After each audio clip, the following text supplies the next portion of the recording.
Hi అందరికీ welcome back to my channel. ఈరోజు Sunday చేపల పులుసు చేద్దామని చెప్పేసి చేపలు తెప్పించానండి. తెచ్చిన వెంటనే మంచిగా పసుపు సాల్ట్ వేసేసి పీసెస్ అన్నీ మంచిగా క్లీన్ చేసేసాను. ఇంకా నీసు వాసన కూడా ఏం లేకుండా ఉంటుందని చెప్పేసి 4-3 సార్లు బాగా కడిగాను పసుపు సాల్ట్ వేసి.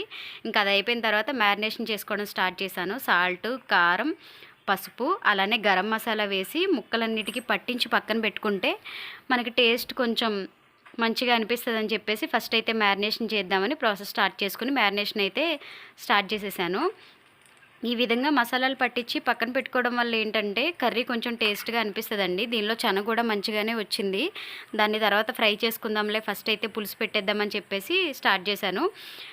చేతితో కలుపుతూ ఉంటుంటే కొంచెం ఇబ్బందిగా ఉందని చెప్పేసి పైకి కిందికి ఆడిద్దామని ఇంకా బయటికి తీసానండి. అన్ని ముక్కలకి బాగా పసుపు, కారం, ఈ గరం మసాలా ఇవన్నీ మంచిగా పట్టినాయి అంటే కనుక ముక్క ఉడుకుతూ ఉన్నప్పుడు టేస్ట్ చాలా బాగుంటుందండి. నాకు వచ్చిన ప్రాసెస్లో నేను ఎప్పుడు కర్రీస్ చేసుకుంటూ ఉంటాను. ఏదైనా సరే పెద్ద ప్రాసెస్ ఇది మనం చేయగలమా, మనకు వస్తుందా రాదా అని అయితే నేను ఫీల్ అవ్వను. ఫస్ట్ అయితే మనం ట్రై చేస్తే వస్తే వస్తుంది, లేకపోతే లేదు. ఎలాగో ఇంట్లో తినేది మనమే కాబట్టి అడ్జస్ట్ అయిపోవచ్చు. ఎవరైనా బయట వాళ్ళు కానీ చుట్టాలు కానీ వచ్చినప్పుడు ఇలాంటి ప్రయోగాలు చేయలేము. కానీ అట్లీస్ట్ సండే ఒకసారి ఇట్లా ట్రై చేస్తూ ఉంటే ఏదో ఒక రోజు పర్ఫెక్ట్గా చేయడం అయితే వచ్చేస్తుంది. నాకైతే నాన్ వెజ్ కర్రీస్ కానీ వెజ్ కర్రీస్ కానీ ఏవైనా ట్రై చేసిన ఫస్ట్ టైమే చాలా అంటే చాలా బాగా వస్తాయి టేస్ట్. ఇప్పటి వరకు అయితే ఏ రెసిపీ కూడా ఫ్లాప్ అయ్యింది లేదు, మంచిగానే వచ్చింది.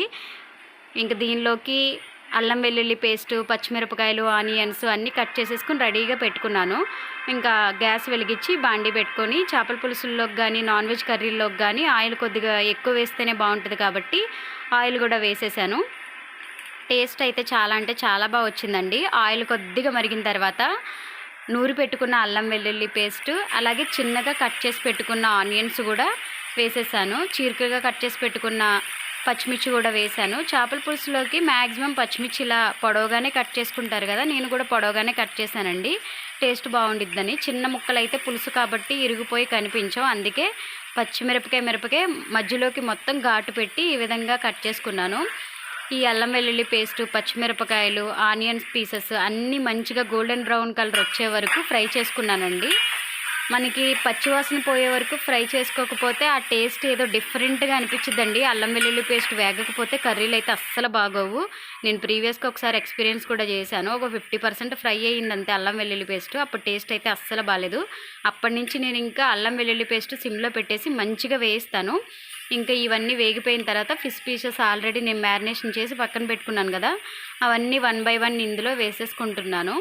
చింతపండు పులుసు కూడా తీసి పక్కన పెట్టానండి. కర్రీ చేసే ముందే ఇలాగ కొంచెం ప్రిపరేషన్ చేసుకున్నామంటే ప్రాసెస్ అంతా ఈజీ అయిపోయిద్ది. ఎక్కువసేపు గ్యాస్ దగ్గర నిలబడే అవసరం ఉండదు. నేను ఏ కర్రీ చేసినా కానీ ఇంకా అప్పటికప్పుడు తడుముకోవడం, పులుసు పిండడం ఇలాంటివి ఏం చేయను. దానికి ఏమేమి కావాలో అవన్నీ కూడా ముందుగానే ప్రిపేర్ చేసి పెట్టేసుకుంటాను. అందుకే కుకింగ్కి కూడా ఎక్కువ టైం అయితే ఏం పట్టదండి నాకు. ఈజీగానే చేసేస్తాను, బర్డన్గా కూడా ఫీల్ అవ్వం. ప్రిపరేషన్ వర్క్ చేసుకుంటే ఏంటంటే మంచిగా అనిపిస్తుంది అన్నమాట. ఇంకా గరిటతో కలుపుదామని ట్రై చేశాను, ఇదేం అయ్యే పని కాదని చెప్పేసి ఇంకా క్లాత్తో కలిపేసి ఒకసారి పక్కన పెట్టేశాను. ఇంకా ఉడుకుతూ ఉన్నప్పుడే చింతపండు పులుసు ఆల్రెడీ తీసి పెట్టుకున్నానని చెప్పాను కదా, ఇంకా అది వేసేసాను. మంచిగా ముక్కలన్నీ ములిగేలాగా చింతపండు పులుసు పోసుకున్నాను. పులుసు మరీ ఎక్కువ కాకుండా మీడియంగానే పోసుకున్నానండి. ఆ ముక్కలకి ఎంత సరిపోయిద్దో అంత. టేస్ట్ అయితే చాలా బాగా వచ్చిందండి. చేపల పులుసు తిని కూడా చాలా రోజులైంది. వేడివేడి అన్నంలో వేసుకుని తింటే టేస్ట్ చాలా బాగుంది. థ్యాంక్స్ ఫర్ వాచింగ్ అండి.